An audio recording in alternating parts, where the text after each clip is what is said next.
bonsoir à tous. Bon, merci d'être présents. Donc, quelques mots de présentation de cette opération. Donc, nous sommes ici réunis, vous et nous, dans le cadre des Journées nationales de l'architecture, qui ont un relief particulier puisque nous allons évoquer un petit peu l'histoire du projet architectural des ESI, et puis il faut savoir que ce projet a été nominé, mais bon, nous en reparlerons éventuellement. Je vais d'abord vous présenter les différents intervenants. Bon, moi, c'est pas la peine, vous me connaissez. Je voudrais présenter, sans ordre hiérarchique, bien sûr, Jean-Pierre Buffy, qui est l'architecte qui a été lauréat du concours de 1984 et donc qui a conçu et suivi le devenir de cet établissement. Frédéric Martinet, ET, c'est ça ? C'est ça. N'est-ce pas, qui est architecte des PLG urbaniste. Alors, donc c'est un peu l'opération de clôture ce soir, et donc c'est très bien comme ça. On peut quand même peut-être dire que ça a été une journée assez occupée pour tout le monde, et notamment nous-mêmes, donc on commence à fatiguer un peu, il faudra nous excuser, puisque nous avons eu le plaisir d'accueillir une classe provenant d'un lycée technique spécialisé. Aidez-moi là, parce que je suis un peu perdu. Voilà. Heureusement que vous êtes montré, parce que j'ai encore vous oublié. Voilà. Non, et tout ça se fait sous les bons auspices aussi du CAE de la Dordogne, dont notre représentante préférée est ici face à nous. Voilà. Alors, je ne sais pas si j'ai tout dit, et puis en admettant, vous m'en ferez grâce. Je vais dire un tout petit mot sur la genèse de ce projet, mais je vais faire beaucoup plus court que ce que j'ai fait par rapport aux élèves du lycée technique. Bon, simplement, peut-être dire que en Dordogne, tout le monde sait que la Dordogne est une terre de préhistoire. Tout le monde sait que la préhistoire représente un enjeu bien sûr scientifique, représente aussi un enjeu culturel, et quelque part peut représenter aussi un enjeu touristique, donc économique.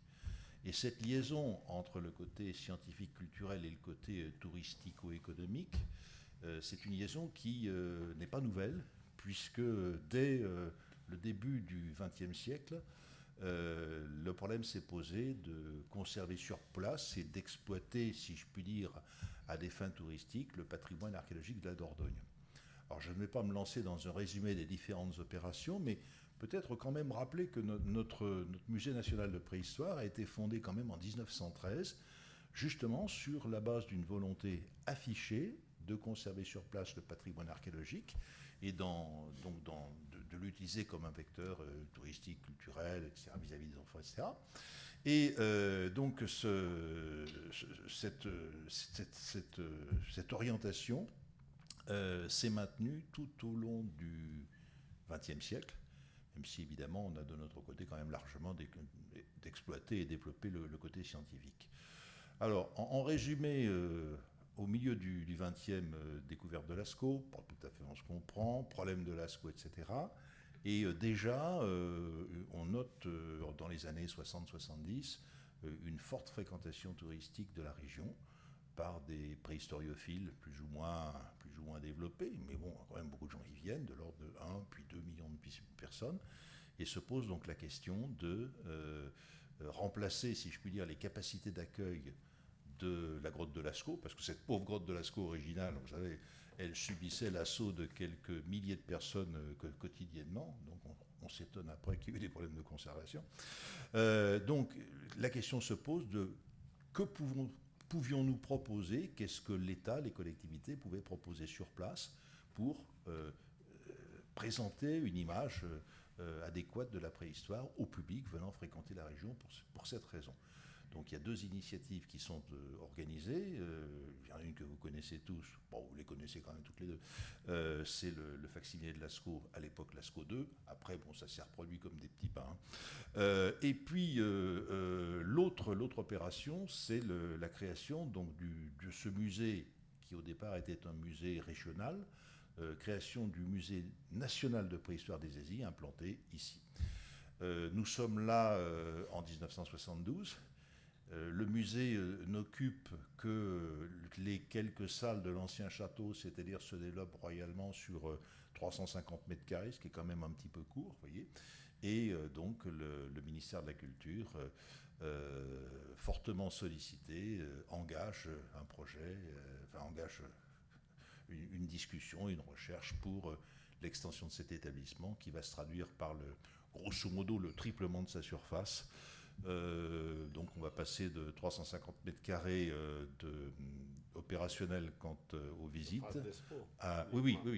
Enfin, non, au total, tu vois, parce que on va passer de 350 mètres carrés à 1300. Vous voyez, donc on est une bonne multiplication par 3. Et au niveau des services, notamment des services conservation et des services techniques, on va passer de pas grand-chose à tout le reste. Ce qui fait qu'aujourd'hui, le Musée national représente quand même 5000 mètres carrés, oui, entièrement dédiés à la préhistoire paléolithique. Et c'est le seul établissement qui, aujourd'hui, est essentiellement focalisé sur cette période, celle des chasseurs-cueilleurs du Pléistocène. Bon, j'avais dit que je ne serais pas trop long, je l'ai été trop. Enfin, avec ça, on a les éléments. Donc, je crois que je vais passer la parole à... C'est M. Martinet qui va nous introduire tout cela. Et bien sûr, Jean-Pierre, voilà, vous avez la parole. Bonsoir. Merci pour cette présentation et merci pour l'invitation. J'ai proposé d'ouvrir cette table ronde pour déjà laisser ensuite le maximum de temps disponible à Jean-Pierre Buffy, qui nous fait l'honneur de sa présence,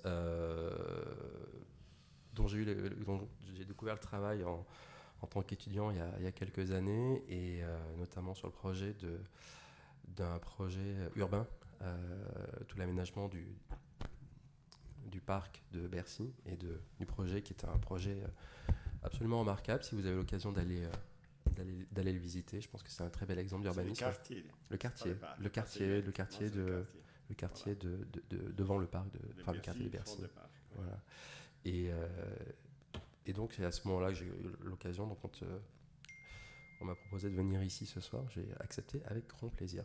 Donc ce que je vous propose pour démarrer, je vous proposais de fermer en fait pas de fermer, mais de centrer cette question puisque c'est le thème de la table ronde, sur la relation entre l'architecture contemporaine en milieu patrimonial, pour que ce soit plus facile déjà peut-être pour vous projeter, de parler d'un cas à l'intérieur de ce grand thème, qui est un thème extrêmement large, de celui de l'extension. Donc vous allez voir, je vais vous présenter une série de projets un peu partout dans le monde, dédiés à des petits projets d'extension de bâtiments existants et les différentes démarches qui ont été développées autour de cela. Donc vous verrez, il y a des bâtiments plus ou moins grands, plus ou moins anciens. Donc ça va commencer avec tout simplement le château de Versailles. Donc vous avez le projet en 1668, donc c'est une peinture de Pierre Patel. Alors je vais peut-être me déplacer comme ça permettra de regarder l'écran. Voilà. Donc le projet de Pierre Patel, vous voyez, donc on a le château de Louis XIII et cette question de l'extension et la question du patrimoine qui est sous-jacente. La question, c'est de se demander à quel moment aussi dans l'histoire cette question-là, typiquement de la relation entre une architecture contemporaine et un milieu patrimonial, c'est à quel moment dans l'histoire de l'architecture cette question se pose. Et j'ai cherché pour préparer cette conférence, j'ai toujours pas trouvé, donc peut-être que avec Jean-Pierre Buffy, on va peut-être discuter et puis essayer de remonter le temps pour essayer de savoir à quel moment cette définition de ces deux architectures se sont développées. Donc le château de Versailles, vous aviez le premier, donc le relais de chasse de Louis XIII, et puis dans lequel Louis XIV allait une seule fois, enfin le futur Louis XIV est allé une seule fois dans toute sa vie, et donc qui récupère ce relais de chasse et puis qui décide de commencer à l'agrandir. Et puis donc ça c'est on va dire la première version où on voit donc le relais de chasse historique de Louis XIII avec les deux pavillons. Et puis très vite vous avez toute cette extension avec les dépendances, une petite chose qui n'existe plus aujourd'hui mais qui est un endroit absolument incroyable qui était une grotte artificielle créée dans ce pavillon, et puis déjà l'importance de l'eau qui commence à arriver. Et donc la question de l'extension, de comment étendre le château de Louis XIII, finalement, c'est c'est manifesté finalement par un prolongement naturel de l'architecture, du relais de chasse, et puis de la volumétrie, des matériaux. Donc on est dans une logique de continuité, ce qui fait que à ce moment-là, on n'est pas dans une opposition, il n'y a pas la volonté de marquer une différence. On est dans vraiment une culture de la continuité entre ce qui est là, le patrimoine, et ce qu'on construit, l'architecture contemporaine. Un peu plus tard dans l'histoire, on se retrouve toujours sur cette question de l'extension. Donc on est à la cathédrale de Clermont, dont les flèches, et puis la rénovation et la création des flèches a été créée par Eugène Viollet-le-Duc en 1836. Et là encore, on voit vous voyez, l'extension se trouve à cet endroit-là, donc dans l'extension du bâtiment. Donc on est vraiment, vous voyez, c'est tout ce que vous avez en clair. Donc c'est issu des planches du dictionnaire raisonné de l'architecture par Viollet-le-Duc, donc ce sont ses propres travaux, et puis on voit là encore une sorte de volonté à la fois de continuité, mais dans le cas de Viollet-le-Duc également de surinterprétation finalement d'un fantasme gothique. Donc on est dans une continuité, mais à la différence de Versailles juste avant, on est dans une continuité mais fantasmée, surinvestie, et qu'on retrouvera également dans ses travaux sur Notre-Dame de Paris. Beaucoup plus tard, là on est dans les années 30, on est à Tel Aviv, une surélévation, donc vous voyez une échelle domestique. Donc quelle est la relation entre le patrimoine existant, entre cette architecture art déco de Tel Aviv, et puis tout d'un coup cette surélévation, ce que vous voyez ici, et comment ces choses-là travaillent. C'est-à-dire qu'aujourd'hui, très souvent, vous voyez dans les revues, dans les magazines, et puis dans la culture, sur les extensions de maisons, les extensions d'immeubles, si vous devez voir certainement un peu partout dans la presse, une espèce de tentation de vouloir mettre un petit bâtiment en bois, en zinc, en verre. C'est un peu ce qui est un peu dans l'air du temps et ce qui est un peu à la mode en ce moment. Et j'utilise le mot à la mode, puisque vous avez pu découvrir les maquettes du musée, et je pense qu'on reviendra aussi sur cette question de mode en architecture et d'architecture un peu plus intemporelle et durable. Donc là, vous avez typiquement une démarche de la part des architectes, de l'agence Cognac, de continuité, pareil, de surélévation, et finalement on ne sait plus trop ce qui est là, ce qui est neuf, ce qui était déjà présent, ce qui a été rajouté. Donc une sorte de lissage comme ça de deux époques. De la même manière, Peter Zumthor, on est dans les Grisons en Suisse, donc c'est l'extension d'un chalet. Donc le chalet que vous avez sur votre droite, c'est un chalet qui date de 1706, enfin sur la partie, le chalet historique. Et donc le projet était celui d'une extension. Et donc Peter Zumthor, qui est un Pritzker Prize, donc l'équivalent du Nobel de l'architecture, c'est un de ses premiers projets, prend le parti d'étirer, donc de garder le bâtiment, le chalet existant, d'en puiser finalement l'espèce de moelle et de substrat, et puis de l'étirer littéralement jusque dans la falaise, et de proposer un bâtiment où, vous voyez, c'est une sorte de lien et d'emboîtement, y compris même mécanique, dans les planches de bois et dans l'assemblage de la grange historique, et puis dans l'extension et dans le dessin. Le dessin de l'extension est totalement contemporain, c'est-à-dire qu'il était impossible à dessiner et à fabriquer ce type de chalet en 1706, bien évidemment, mais pour autant, il n'y a pas d'obstacle. Et le bois aujourd'hui a vieilli, ce chalet a pris une autre patine. Le seul travail de la seule concession, c'est effectivement la toiture de la partie nouveau qui vient recouvrir la partie ancienne. Et puis après, tout un travail de découpage de fenêtres. Alors, voilà, et un travail très savant également dans la qualité intérieure du chalet, du passage entre le chalet historique au chalet contemporain. Autre référence, un peu presque dans la même veine de continuité, donc on est là au Royaume-Uni, dans le Norfolk, et l'agence d'architecture donc le projet de 90, vous voyez, donc il y a pareil une petite ferme. C'est à côté vous avez un cours d'eau assez charmant, donc on est vraiment dans un paysage anglais. Et l'agence anglaise qui est à l'origine de l'agence Acme, à l'origine de ce projet, a simplement étirer. Alors là, ça reproduit la forme, et là encore, je fais référence aux maquettes qu'on a vues tout à l'heure. Dans les phases du concours, il y a une proposition qui dit on a une forme qui existe, et qu'est-ce qu'on fait? On la duplique. Donc vous voyez, là on est en 94, donc on est 10 ans après le concours, et 10 ans après, il y a encore parfois cette tentation de vouloir dupliquer une forme et de lui attribuer un matériau un peu plus dans l'air du temps. Deux projets où on commence à assumer une forme de rupture entre l'existant et le contemporain, même si je ne suis pas très à l'aise avec ce mot. Donc vous avez l'opéra de Lyon qui consistait à l'origine à augmenter finalement le projet, donc de Jean Nouvel.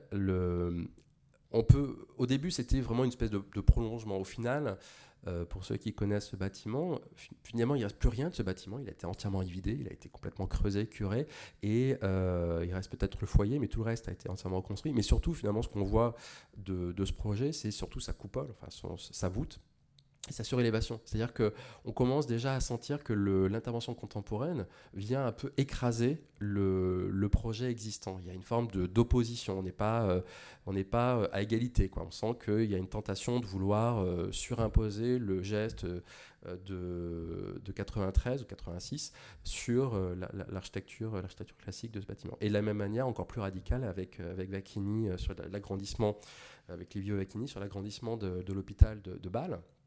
Pareil, donc vous avez un bâtiment des années 30 extrêmement rationnel, et puis là, Vacchini fait son extension à côté, une espèce de gros bloc très opaque, finalement, vitré, entièrement vitré, mais finalement totalement, enfin la transparence du verre n'existe pas, puisqu'on ne voit pas du tout à travers. On voit juste éventuellement un peu le reflet, et ce volume-là vient carrément pénétrer, on le voit, vient vraiment pénétrer l'intérieur du bâtiment existant. C'est une espèce de rapport assez frontal et assez presque brutal d'opposition entre les deux. Et même au niveau des étages, les étages ne sont pas continus, alors qu'il aurait été tout à fait envisageable d'avoir des étages continus entre l'existant et le bâtiment nouveau. Et même sur les circulations, on est vraiment sur des confrontations assez fortes. Donc, mais c'est qui est totalement assumé par Livio Vacchini lorsqu'il fait ce projet. Donc on passe de la continuité de Versailles commence à une sorte de chose un peu tangente, une architecture tangente entre contemporains, une sorte de sur-représentation, une présence plus forte du contemporain sur l'ancien. Et puis on a ce projet à nouveau de Peter Zumthor qui a une approche, c'est Columba, c'est un centre diocésain pour l'art contemporain, financé par le clergé, mais avec une politique culturelle absolument très très audacieuse, vraiment très très audacieuse, parfois même très borderline, mais extrêmement audacieuse. Et donc le bâtiment que vous voyez, vous avez donc plusieurs lieux religieux qui étaient... vous avez une première église qui est là, et ensuite vous avez une deuxième église qu'on aperçoit vraiment tout petit ici, qui a été dessinée un peu plus tard par Gottfried Baum, qui est un architecte suisse. Il est intéressant de visiter le bâtiment, et donc Peter Zumthor vient littéralement recouvrir et épouser finalement les contours de la ruine de l'église existante. C'est-à-dire quand vous vous approchez de près, vous pouvez voir véritablement le bâtiment d'origine et les briques qui viennent se raccorder, se souder au bâtiment existant. Ensuite, vous avez des grandes salles. Toute cette partie-là est ajourée, puisqu'en fait, on déambule à l'intérieur de l'église, donc il y a une sorte de réinterprétation de la lumière des vitraux, et donc on se promène à l'intérieur de ce projet de façon assez mystique, en fait, même si le lieu a été finalement vidé de sa dimension religieuse. La culture espagnole a un rapport très, très particulier dans cette relation aux extensions. La notion de modernité, la notion du patrimoine telle que nous on la connaît en France et en Italie, bien évidemment, est très différente de celle qu'on peut avoir en Espagne, où finalement elle a été assez vite évacué à partir des années 70, et finalement la culture moderne a un peu supplanté. Donc on a très vite, donc le bâtiment que vous avez là, qui est le bâtiment, pareil, a été complètement vidé de son intérieur, il n'y avait plus rien, et on a reconstruit, mais même les étages ne correspondent pas au volume original. Donc ce projet, il est totalement autonome, il n'a pas regardé le site, déjà, il n'a pas regardé le site, il n'a pas forcément regardé le bâtiment existant, et il est un peu intervenu de façon très autonome, ce qui est une démarche assez fréquente dans l'architecture contemporaine espagnole dès lors qu'il s'agit de travailler sur de l'ancien. Et donc, vous voyez, ce qui intéressait finalement les architectes, l'agence Sancho Madrilleros, c'était finalement leur projet contemporain, leur nouveau projet, et finalement très très peu le bâtiment existant qui était un prétexte, et qui leur a permis, qui leur a permis finalement voilà, ça faisait partie d'une des contraintes du projet, de travailler sur une extension. Eux, l'extension les intéressait, la partie ancienne, c'était quelque chose de pas très très passionnant pour eux. Deux autres démarches à nouveau dans la continuité. Alors là, on est sur l'extension de Diener & Diener. Donc là, on est à Berlin, en Allemagne, mais c'est une agence suisse également. Donc Diener & Diener. Et à droite, vous avez donc Herzog & de Meuron, qui est à nouveau une agence suisse, mais sur un projet espagnol. Donc dans les deux cas de figure, vous voyez, il y a donc ça, c'était pas le projet ça fait pas partie du projet, c'est juste un mur végétal de Patrick Blanc, paysagiste, mais le projet de Herzog & de Meuron, c'est la surélévation, et le projet de Diener & Diener, c'est la reconstruction d'un corps central qui avait été détruit pendant la guerre, qui n'avait jamais été reconstruit. Et donc, vous aviez un bâtiment existant. Le bâtiment existant, eh bien, ce qu'ils ont décidé, ils ont remodelé, ils ont refabriqué le bâtiment, mais ça va aussi sur les qualités intérieures de ce lieu, mais simplement en affirmant, donc c'est pas un photomontage, c'est vraiment le bâtiment qui est comme ça, en affirmant une différence de ce qui était là et de ce qui est construit, mais en disant, ben voilà comment c'était avant, et d'avoir une sorte de patine sur l'extension, avec donc ces fenêtres qui sont pleines, puisque les besoins de muséographie nécessitaient d'avoir de l'obscurité à cet endroit-là. La fondation Caixa, donc de Herzog & de Meuron, une surélévation sur un bâtiment à nouveau. On va vous retrouver finalement le rapport qui a été fait sur la préservation du bâtiment d'origine, avec le rebouchage des fenêtres existantes, et puis l'intervention se fait finalement au niveau du socle, au niveau de l'étage et au niveau des circulations intérieures. Donc le socle a été entièrement vidé, donc ce qui fait que ce gros bâtiment porte sur quelques éléments porteurs savamment disséminés. Et donc on a cette surélévation assez spectaculaire je ne sais plus si en cuivre ou en acier corten pour des salles d'exposition. De façon plus outrancière, dirons-nous, de façon plus caricaturale, vous avez l'arrière du Fouquet's, donc l'hôtel Fouquet's sur les Champs. Donc on connaît la façade côté Champs-Élysées, on connaît moins la façade arrière, de la rue qui se trouve derrière, de la maison Édouard François. Et là, Édouard François a une dimension, c'est un provocateur quand on le connaît, et donc ça a été une forme de provocation par rapport à la question du patrimoine parisien, haussmannien. Et donc il a dit, écoutez, vous m'embêtez avec votre façade haussmannienne, parce que je vais vous faire un moule des immeubles haussmanniens, mais en béton, et ça sera des plaques de béton préfabriquées que je vais assembler. Et ensuite, pour vos fenêtres, les fenêtres des chambres seront ces choses-là. Donc, ce qui fait qu'il a complètement fragmenté ou désassemblé la relation de la façade et de la chambre. Avec une petite astuce aussi réglementaire, c'est qu'en faisant ça, ça lui permettait de faire un étage supplémentaire. Et au prix du mètre carré à cet endroit-là, ça permettait de retomber sur ses pattes aussi en termes de gestion hôtelière. Mais ce qui fait qu'on est sur des hauteurs d'étages très très faibles, en fait, alors qu'on aurait envie d'avoir là pour le coup des étages haussmanniens. En face, projet de Dominique Perrault, donc l'architecte de la Bibliothèque de France, pour ceux qui connaissent. Et là, ce sont les archives de Mayenne, à Laval. Donc là, vous voyez une sorte de très grand malaise, ou de très grande interrogation, je ne sais pas si c'est malaise, en tout cas de perte de culture ou d'absence de culture sur la rénovation, c'est-à-dire que le concours, c'est l'extension des archives municipales, des archives départementale de Mayenne. Donc vous avez un bâtiment qui fait partie du programme, et puis il faut étendre le projet. Et donc là, Dominique Perrault, qui ne sait pas faire, qui ne connaît pas le patrimoine, qui sait très faire de l'architecture contemporaine dans des sites généralement un peu dégagé, eh bien, on voit très clairement que ce qui l'intéresse, c'est cette boîte, la boîte opaque, avec un bardage bois, une trame régulière, qui sont son écriture, que dans le programme, il y a forcément la rénovation de ce bâtiment, mais on sent que le soin apporté, c'est pas vraiment son dada. Et puis finalement, la jonction entre les deux. C'est-à-dire que cette articulation qui a été ici sur le musée national de la préhistoire, qui a été un des enjeux majeurs, et quand on voit les maquettes à l'entrée du concours, on se rend compte qu'aujourd'hui, la chance qu'on a, c'est que cette articulation entre le patrimoine et l'architecture contemporaine et puis la ville fonctionne, mais c'est pas toujours le cas.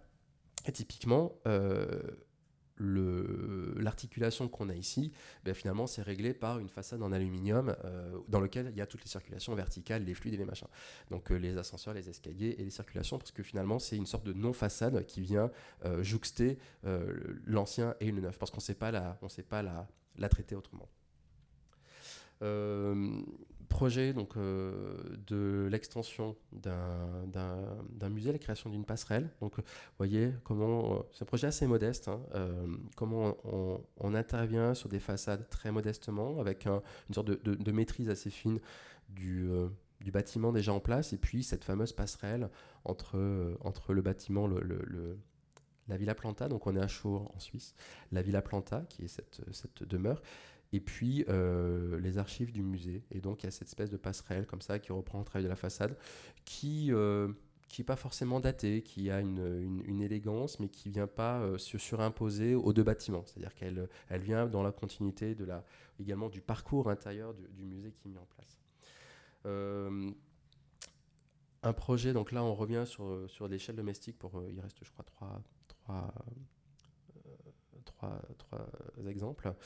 L'échelle domestique d'une extension d'une ferme dans le Perche par l'agence danoise qui s'appelle Powerhouse Company en 2009. Donc on voit très clairement le bâtiment. Alors là, le discours de l'agence propose une sorte de réinterprétation, ce que vous avez du clos, une sorte de cloître ou de clos, de l'extension qui s'enroule, vous voyez, qui est oblique et qui vient s'enrouler autour du clos pour aller jusqu'à la maison, avec un traitement avec de la petite tuile de la même couleur que le toit. Il y a un bâtiment qui s'enroule mais qui cherche absolument pas, qui vient même s'encastrer dans la maison, et le parcours où un début, une fin. Donc là encore, on est sur une architecture qui essaie de s'imposer peut-être, ou d'affirmer une forme de modernité à côté d'un patrimoine, mais avec un lien au niveau du parcours, puisque tout l'intérieur de la circulation, les escaliers qui s'enroulent, est vitré, ce qui fait que depuis l'intérieur de la maison, on voit quand même la grange, l'ancienne grange existante. Il y a toujours aussi la tentation de vouloir masquer dans une extension, de vouloir masquer ce qu'il y a derrière. Donc on a ce projet, puis vous verrez le projet juste après. Donc là, finalement, les architectes se sont complètement libérés. Vous aviez un pavillon tout à fait normal, mais sont assez cossus en Belgique avec cette dépendance. Et bien là, l'agence Label Architecture a décrété que donc la maison est située par ici, et donc l'extension, la maison que vous voyez au fond est là. Et donc l'extension vient complètement finalement réécrire l'ensemble du projet, et puis il reste trois bouts de lucarne qu'on aperçoit, mais finalement le nouveau projet vient presque gommer le projet précédent. Ce qu'on retrouve de façon vraiment encore plus significative pour le projet de l'UFR, donc la fac de droit à Limoges de Massimilio Fuxas, qui propose en fait les deux blobs, les deux formes que vous avez sont deux amphithéâtres. Et donc ce qu'il faut avoir à l'esprit, c'est que juste derrière, vous avez une façade en granit traditionnelle de Limoges, avec une façade classique, très, très, très ornementée. On est en secteur sauvegardé, donc on est vraiment en hypercentre de Limoges. Donc on est sur un bâtiment en granit de 3 niveaux, très beau. Et puis là, l'architecte décide de vraiment venir refaire cette façade en miroir et de venir appliquer par-dessus ces deux sphères. Donc quand on est dans la rue, on voit quand même derrière le miroir, derrière cette façade vitrée, on voit un peu l'ancien bâtiment, mais le bâtiment historique du 19e siècle qui est complètement enveloppé le bâtiment par l'architecture contemporaine. Donc il devient une sorte de surprise à l'intérieur du projet. Et enfin, dernière diapo qui est celle de la première maison de Frank Gehry. Donc Frank Gehry, l'architecte du musée Guggenheim.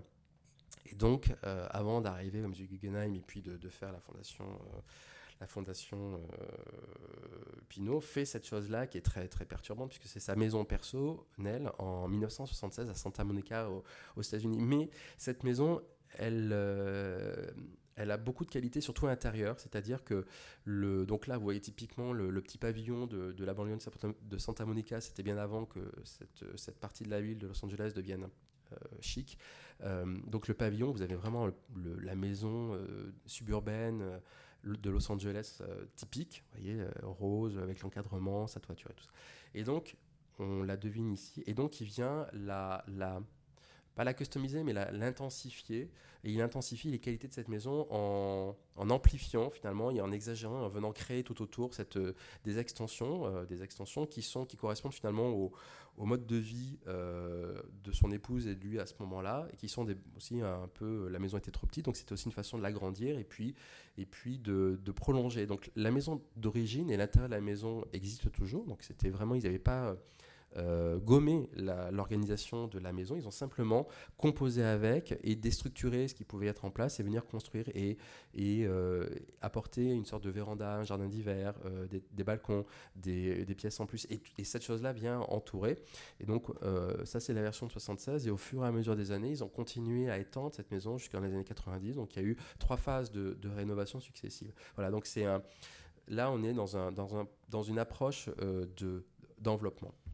Voilà. Donc, ça vous donne un peu une sorte de spectre et de résumé finalement des différentes démarches qui sont déjà possibles en matière d'extension autour de l'architecture, et cette question-là de comment s'articule l'architecture existante, ce qui est là, et ce qu'on vient construire et ce qui est rajouté.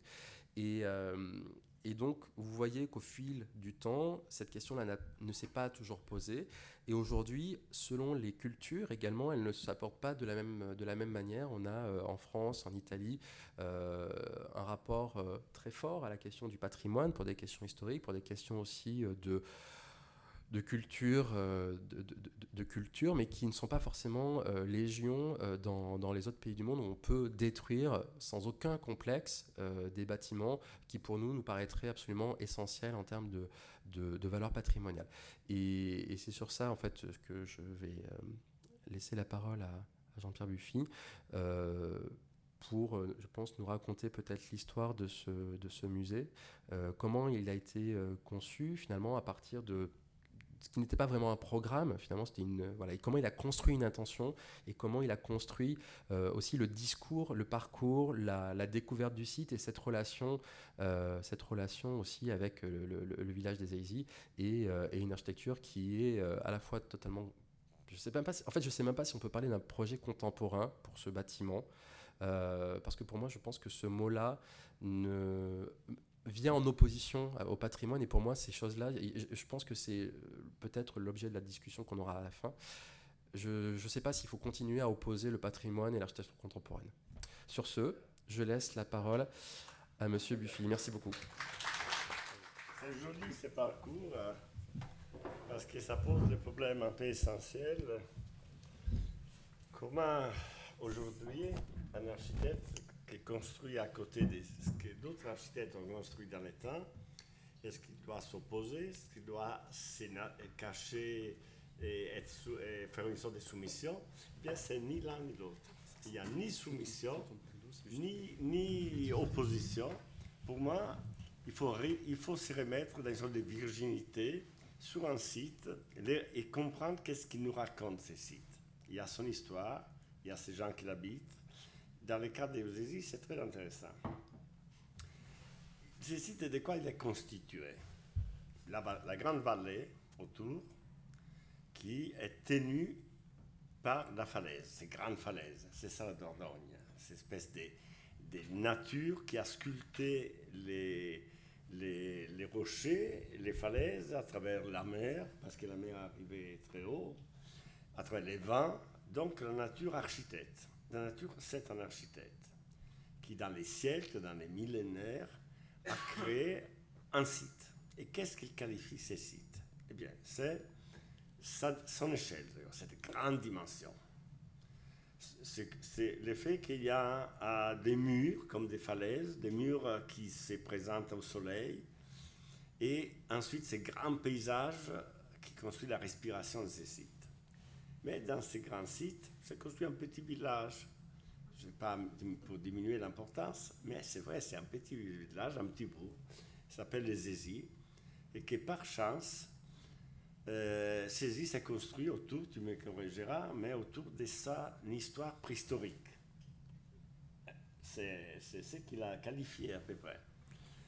Nous, on arrive et on nous demande, des hommes modernes, naturellement, qu'est-ce qu'on va faire dans un site où déjà il y a eu une muséification d'une partie à travers un vieux château qui a été en partie reconstruit. Il ne faut pas penser que ce château était d'origine.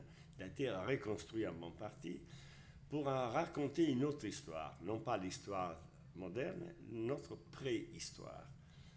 Et alors, qu'est-ce qu'ils ont fait? Ils ont, si vous n'avez pas parcouru le site déjà, il y a l'abri Pateau, qui est au bout d'une promenade, parce qu'il faut penser aussi qu'est-ce qui caractérise ces grands sites?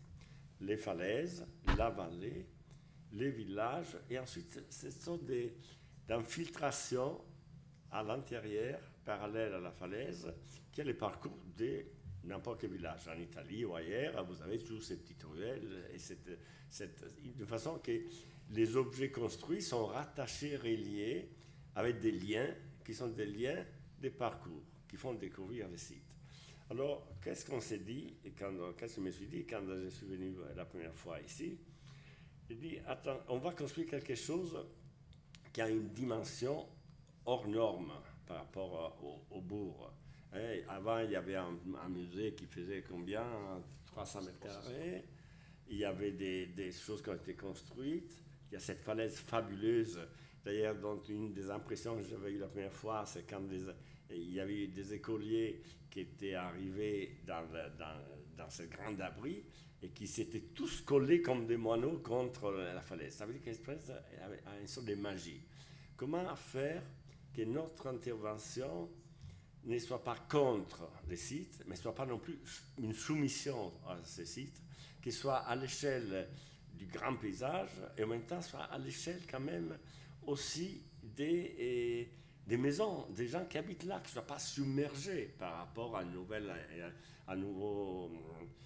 extension qui devient finalement majoritaire, l'extension. C'est-à-dire l'ancien musée faisait 300, le nouveau il fait 3000 pratiquement. Donc il y a quand même tout compris naturellement. Donc je vous montrerai rapidement des photos, peut-être on peut les montrer. Voilà. Ça c'est l'abri avec, on arrivait du bas du village vers la... Ah pardon, je vois ici, c'est mieux. C'est mieux. On arrivait, vous êtes dans le bourg, vous montez dans cette tour reconstruite et ensuite vous avez toute la partie de la terrasse qui est magnifique parce qu'elle crée déjà une sorte de linéaire d'un parcours dans lequel il y avait, ici c'était l'entrepôt, le dépôt, non? Oui, les dépôts, mais la partie muséographique était là-dedans. Bon, alors il y a deux choses importantes. Cette puissance du monument, c'est le monument naturel. Cette petite tour qui, quelque part, nous raconte qu'en Périgord, en Dordogne, les châteaux sont construits en pierre, qu'il y a des formes géométriques très solides. Après, il nous raconte que devant cette scénographie, cette mise en scène, il y a les toitures, les maisons, les volumes des domestiques, de l'habitat. Alors, on se dit, voyons un peu comment on peut faire travailler ces différentes échelles ensemble. Qu'est-ce qui les relie, ces différents bâtiments? Eh bien, c'est le parcours. C'est l'effet c'est les travelling, comme dans un film. S'il y a un travelling quelque part là, qu'il faut reprendre à nos propres... Ça veut dire, au lieu de raconter façade, matériaux, uniquement comme quelque chose de stylistique, on s'en fout du style. Le style, ce n'est pas ça qui nous intéresse. Ce qui nous intéresse, c'est quelle est la trame d'un projet qui va durer dans le temps, qui n'est pas simplement, et il a dit justement Frédéric, lié à une mode, qui va au-delà de la mode, qui est là pour durer et permettre en même temps la muséographie qui va venir, qui n'existait pas encore, pas seulement de s'adapter, mais de pouvoir à investir ces sites et changer dans le temps. Donc les bâtiments qu'on va faire, ils vont rester, mais la muséographie va pouvoir changer. Cette photo, elle résume pas mal trois choses. L'architecture de la nature, les grands paysages, d'ailleurs tout le monde, l'équipe dont je ne sais pas, on y est peut-être, je ne me souviens plus, et la tour du château. Donc voilà, merci. Alors voilà une photo pour moi qui a marqué vraiment les moineaux qui se lancent pour toucher donc il y a quelque chose de sacré là-dedans déjà. On sent qu'il y a quelque chose qui ne se passe pas ailleurs. Donc ce rapport à la falaise est un peu, c'est pas un rapport esthétique, c'est un rapport anthropologique, anthropomorphique presque. Et ça va avoir une influence sur le projet. Alors ça c'était première approche, on s'est dit voilà, la falaise est là avec la brique casserole, les châteaux. Il faut introduire des lignes abstraites, horizontales, surtout pas de verticalité, c'est le château qui a la verticalité, des lignes horizontales qui nous servent de fond pour ensuite organiser les rapports avec les villages. On va voir des plans, voilà, maintenant. Voilà. Alors on s'est dit, on a commencé à faire des croquis, naturellement les architectes font des croquis quand même, encore, malgré les ordinateurs, et la synthèse de ces croquis nous raconte, voilà, l'espace naturaliste, les lignes de tension. Dans un site, il y a des lignes de tension. Ce qu'il disait intéressant, Frédéric, c'est entre des bâtiments, des choses qui existent, nous, il y a des tensions. Soit on les assume, ces tensions, et on en fait des choses différentes, mais qui se rattachent entre eux. Moi, ce que je voulais, c'est être différent de ce qui existait, mais en même temps, raconter une histoire qui s'y rattache. Donc, ce n'est pas facile. S'y rattacher à un temps passé et être nous-mêmes aujourd'hui culturellement. Ça, c'est très important. Mais pas être nous-mêmes culturellement en faisant un grand geste. Ça ne sert à rien, ça. C'est de la mode. Donc, comment faire pour introduire des nouvelles formes qui racontent une autre histoire, mais qui se rattachent à l'histoire ancienne? Eh bien, on s'est dit, on analyse d'abord, on regarde comment, effectivement, dans les paysages, les rampes, les parcours, les liens, créer quelque chose qui relie différents objets de différentes époques. Et alors c'est né un peu ces rapports qu'il y a là entre la falaise, la linéarité de l'exposition muséographique. Ça, c'est déjà très avancé, mais c'est pour pas montrer trop de diapos. En même temps, ici, ces murs, c'est les murs des Dordogne, des châteaux, de tout, qui tient justement la partie plutôt publique du musée, et devant, on crée les éléments un peu plus anecdotiques qui sont l'accueil et les différentes fonctions.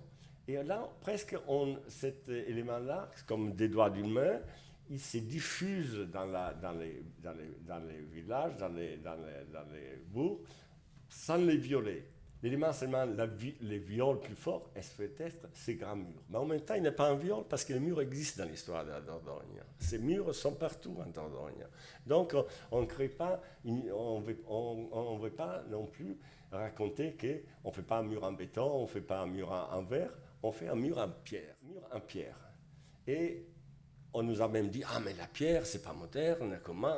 Elle est très moderne, la pierre. La pierre est très moderne pour différentes raisons. Pour des raisons d'abord climatiques, écologiques et culturelles. La pierre, c'est quelque chose qui nous intéresse dans un paysage comme la Dordogne, parce qu'elle ne perturbe pas la relation à l'histoire ici de l'architecture, mais en même temps, elle crée des conditions modernes pour l'habiter. Ça veut dire qu'elle protège du soleil, elle protège de la chaleur et tout. Mais en même temps, elle ne fait pas passer la lumière. Alors, on s'est dit, eh bien, très bien. Donc, on met toute la partie en pierre qui ferme un peu les musées par rapport à la vue Et par rapport à pourquoi on l'a fermé? Parce que imaginez qu'on fasse ici un musée en verre. C'est une absurdité parce que les objets ont besoin d'une lumière tamisée, ont besoin des contrôles de la lumière.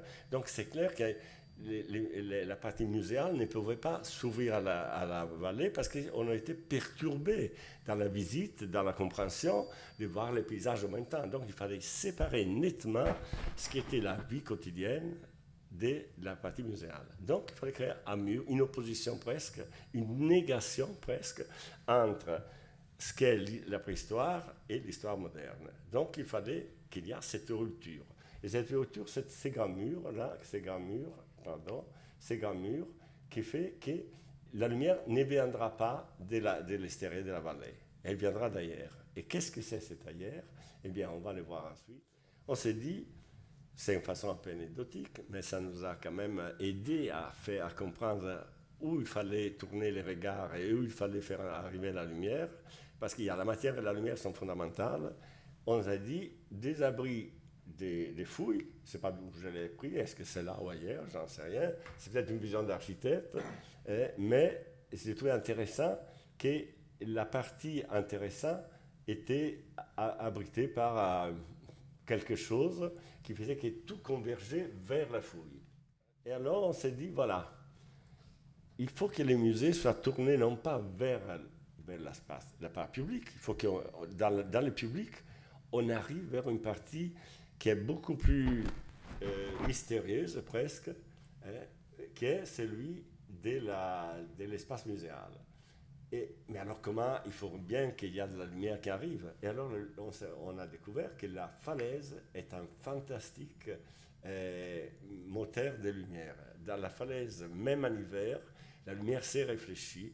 Et du moment que la lumière arrive et à travers la falaise retravaillée, vous verrez, on aura le temps de faire une visite là ou non? Oui, mais il fera nuit. Bon, c'est pas grave. C'est vrai, on n'a pas éclairé encore. Bon, d'abord, je serai très rapide, qu'effectivement, tout cet espace-là soit éclairé par la falaise et aussi par des lumières en direct, mais on est protégé du bruit, de la nuit, du quotidien. Voilà, elle est magnifique, elle est travaillée. C'est un véritable espace architectural, donc c'est ces murs-là qu'il faut voir. Il faut les voir en dehors des maisons du bourg, parce que c'est là c'est la dimension monumentale d'un équipement public. On est dans un musée, c'est-à-dire un espace qui est public, ce n'est pas un espace domestique. Là, donc, on voit, alors, pourquoi la pierre? On a dit pourquoi la pierre, et pourquoi on ne veut pas nier, on ne veut pas avoir le narcissisme de dire « Ah, je fais ça en verre, je vais pas m'effondre, on ne va pas s'effondre dans les bourgs, mais on va s'effondre dans la non-temporalité de notre architecture. Ça veut dire que cette architecture, elle est là comme s'il existait toujours, elle est là comme elle peut exister sans passer de mode. Donc quelque chose nous dit que l'utilisation de la pierre, c'est quelque chose qui nous met en relation directe avec les sites. Et si on veut, et là où par exemple les toitures deviennent des éléments, on n'a pas voulu faire de la toiture en terre cuite, on a dit non, la toiture, c'est la couverture de la grande salle, c'est quelque chose qui est du matériau moderne, des zinc par exemple, mais qui reprend un peu les travaux du temps, comme c'est sur la falaise. Après, on voit très bien qu'il s'agit là d'un jet de volume, que ces jets de volume font partie de l'histoire pas seulement d'ici, les châteaux en Dordogne sont des jets de volume, ne sont pas des masses écrasantes. Voilà, alors ça on dit bien donc à la fois la non-prétention de vouloir exister que par des formes qui ne racontent pas l'histoire, mais on veut aussi qu'il existe en dehors, que l'histoire soit récupérée dans des formes qui font une partie de notre culture. C'est-à-dire donc des traitements de géométrie, d'éléments géométriques, que l'accès au musée s'est fait par une naturelle ouverture comme le doigt d'une main qui redonne l'échelle des bâtiments du village, qui est une sorte de chaotique, côté chaotique, mais pendant que l'ordre, disons, de la géométrie, ça c'est ça là où on doit maîtriser toutes disons, la partie du parcours muséographique. Et en même temps, tout ça, c'est relié par des rampes, par tout ça. On verra en allant. Ça, c'est ça la partie, justement, de la falaise où on voyait, on est tout à l'heure, voilà, là, c'est la partie de l'ancien musée. Et nous, on a pensé, moi j'ai pensé qu'il ne fallait pas reprendre les châteaux comme un modèle, mais comme un point de départ d'un nouveau parcours. Donc, tous les autres, vous verrez, les autres projets, ils sont tous attachés à reproduire les châteaux comme un germe du projet. Et pour nous, moi, ça a été au contraire un point simplement d'appui pour l'horizontalité du projet qui sert comme arrière-scène pour ensuite la construction des différents volumes. Donc, je dirais que c'est un projet à la fois rationnel, à la fois qui pour moi est moderne, mais qui ne veut pas être un objet des styles.